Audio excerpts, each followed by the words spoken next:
Caros irmãos e irmãs, um bom dia a todos. Hoje nós celebramos a terça-feira da 14ª semana do tempo comum. O evangelho que nos é proposto é o evangelho de São Mateus, capítulo 9, versículos 32 a 38. Naquele tempo apresentaram a Jesus um homem mudo que estava possuído pelo demônio.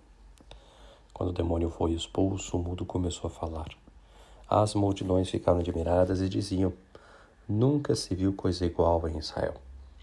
Os fariseus, porém, diziam: é pelo chefe dos demônios que ele expulsa os demônios. Jesus percorria todas as cidades e povoados, ensinando em suas sinagogas, pregando o evangelho do reino e curando todo tipo de doença e enfermidade.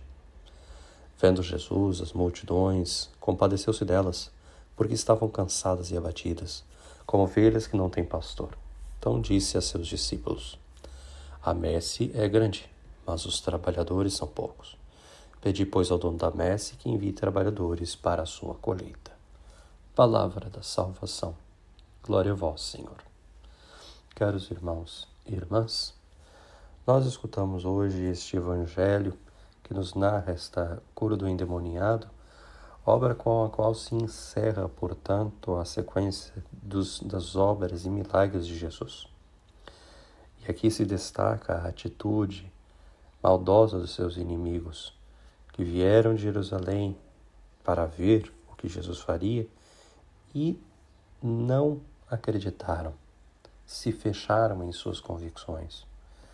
Não mediram esforços para salvaguardar o seu modo de pensar, não abrindo-se à presença de Deus que se dava em seu meio, a presença do reino de Deus que se dava pelos sinais que Jesus realizava, portanto.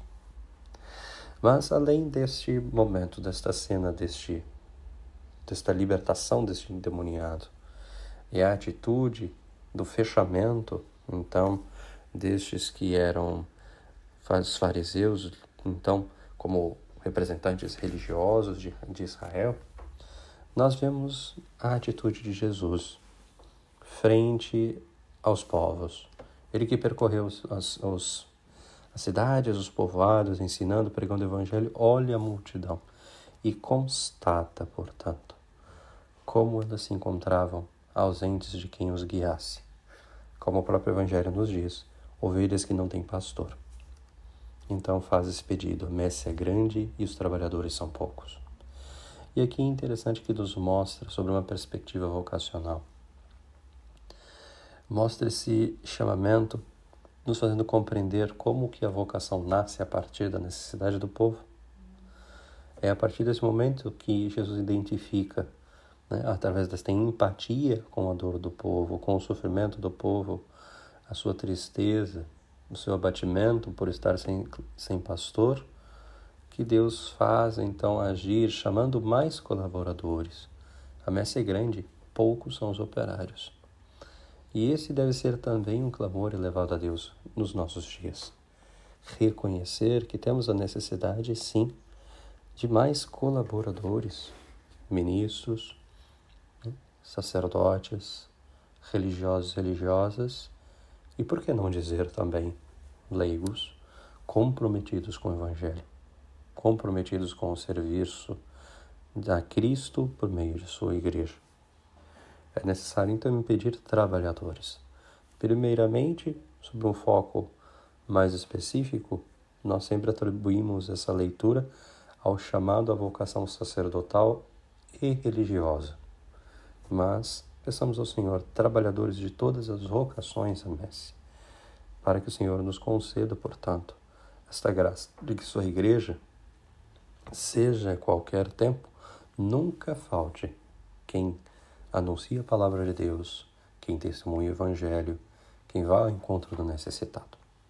Agora eu gostaria de trazer um pequeno trechinho de uma carta de Santa Teresa do Menino Jesus, que é uma carta 135, na qual ela medita sobre esta passagem.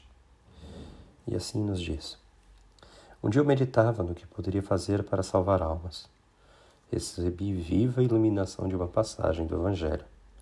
Jesus tinha dito aos seus discípulos, apontando as searas maduras: Erguei os olhos e vede, os campos estão brancos para a ceifa.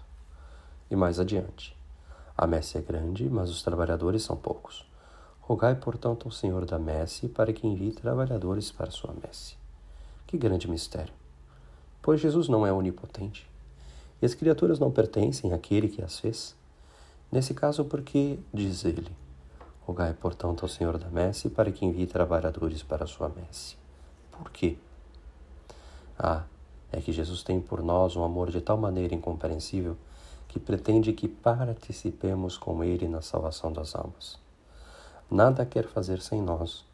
O Criador do Universo espera pela oração de uma pobre alma, de uma insignificante, para salvar as outras almas, como ela, resgatadas pelo preço de todo o seu sangue.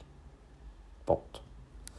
Esse trechinho dessa carta de Santa Teresa do Menino Jesus nos ressalta a importância da oração. Mesmo que você não possa trabalhar pelo reino de Deus, estar inserido em um apostolado, isso às vezes se dá até com as pessoas mais idosas que desgastaram a vida trabalhando, servindo e às vezes hoje se veem impossibilitadas. Ou talvez você seja jovem, mas o seu trabalho toma o tempo.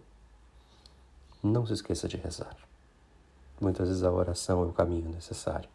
É o caminho que lhe está ao alcance, pela qual você pode, então, ser instrumento de Deus para a salvação, pela oração, por meio deste chamado que o Senhor nos faz. Pedi ao dono da messe que envie trabalhadores para a sua colheita. Louvado seja nosso Senhor Jesus Cristo, para sempre seja louvado.